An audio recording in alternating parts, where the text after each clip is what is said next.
오늘의 큐티 말씀은 누가복음 8장 40절부터 56절입니다. 제목 Show me the face. 나에게 믿음을 보여라. 먼저 앞뒤 문맥을 살펴보겠습니다.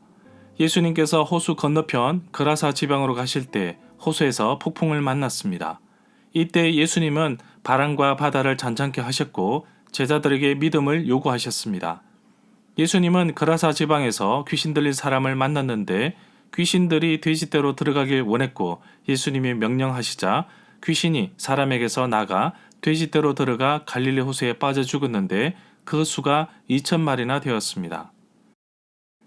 온전케 된 사람이 예수님을 따르기 원했지만 예수님은 그 마을에 남게 하여서 하나님께서 자신에게 행하신 일을 사람들에게 알리게 하였습니다.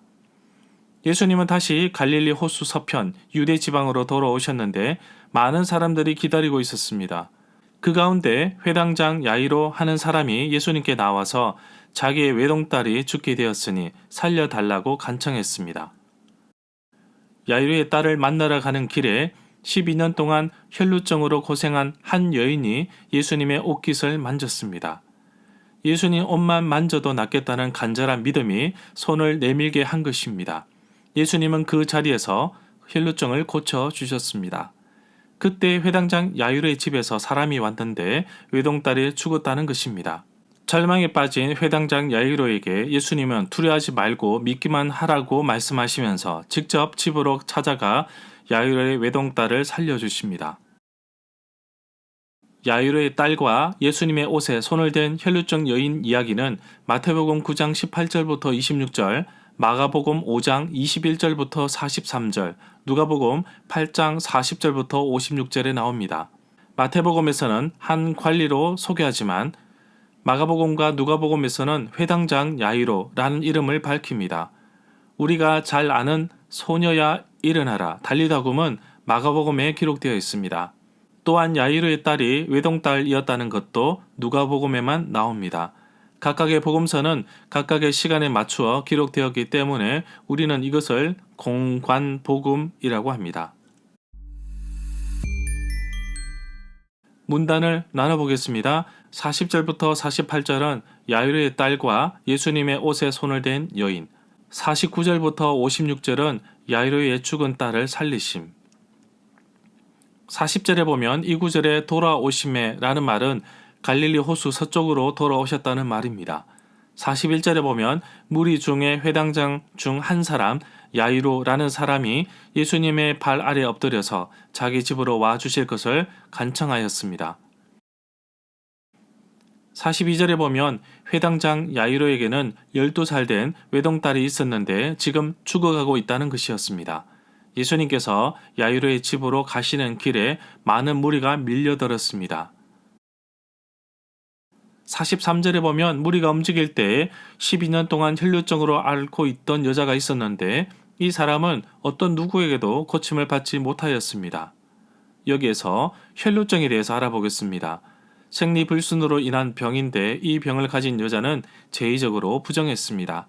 아무에게도 고침을 받지 못하던 여자라는 구절이 어떤 사본에서는 의사들에게 그 가산을 다하였으되 아무에게도 라고 나옵니다.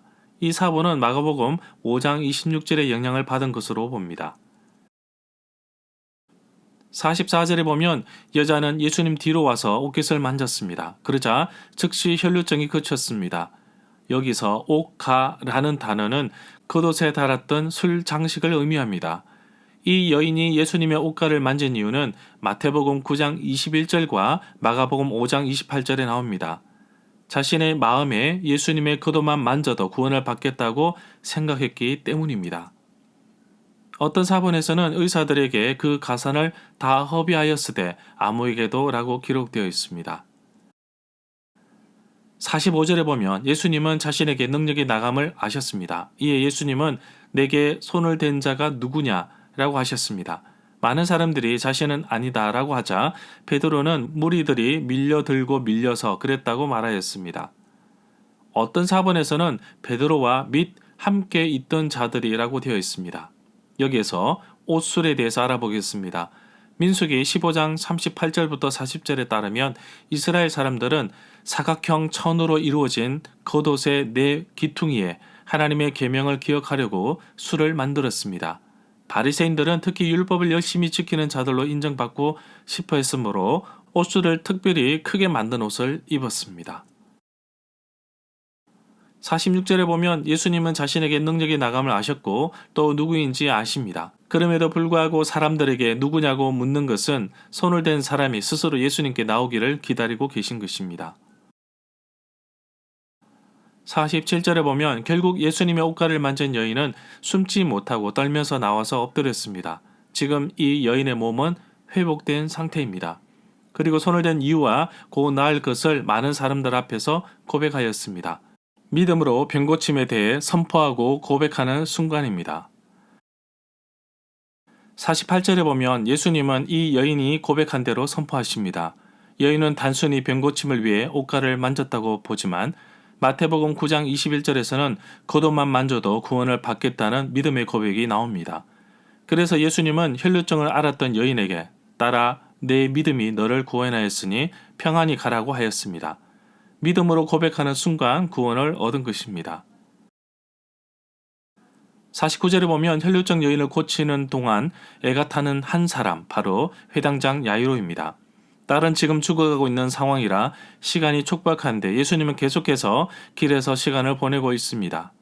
예수님께 혈루증을 앓았던 여인에게 말씀하실 때에 회당장 집에서 사람이 왔습니다. 소식을 가져왔는데 딸이 죽었다는 것입니다. 그래서 예수님께 회당장 집으로 오시지 않아도 된다고 전해 들었습니다. 부모로서 가슴이 무너지는 순간입니다. 조금만 더 빨리 갔다면 살 수 있는 희망이 있었을 텐데. 50절에 보면 예수님은 회당장 집에서 온 사람의 소식을 듣고 두려워하지 말고 믿기만 하여라. 그러면 살게 될 것이라고 하셨습니다. 51절에 보면 회당장 집에 도착했을 때 베드로와 요한과 야고보만 데리고 집 안으로 들어갔습니다. 52절에 보면 아이의 부모와 함께 있는 가운데 사람들이 아이의 죽음으로 인해 울면서 통곡하였습니다. 이 시대에는 사람이 죽을 때 애곡하는 사람을 돈을 주고 사서 대신 울게 하였습니다.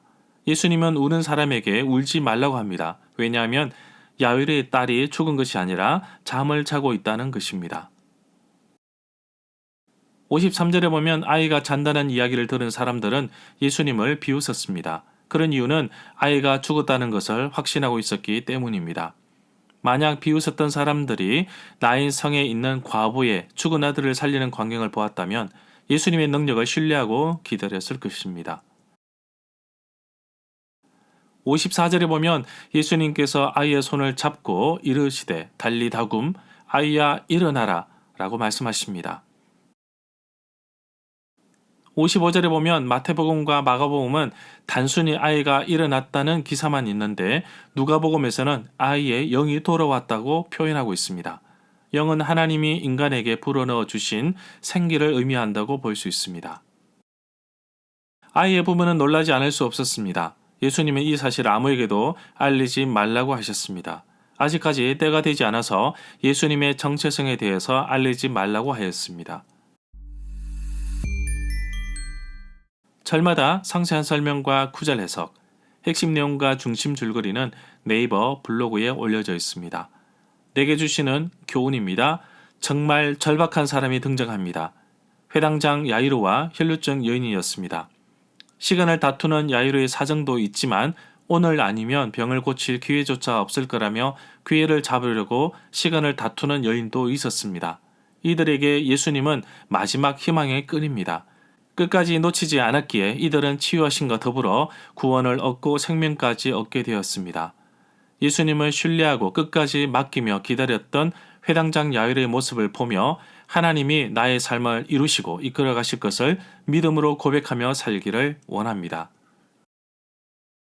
예수님 옷가를 만지면 구원을 얻고 병이 낫겠다는 아주 작은 믿음이 자신의 인생을 송두리째 바꾸어 놓았습니다. 오늘도 하나님은 우리에게 야이로와 같은 혈루증 여인과 같은 절박한 삶에서 우러나오는 믿음을 기다리고 계십니다. 예수님은 오늘도 나에게 말씀하십니다. 너의 믿음을 보여달라. 쇼미더 믿음.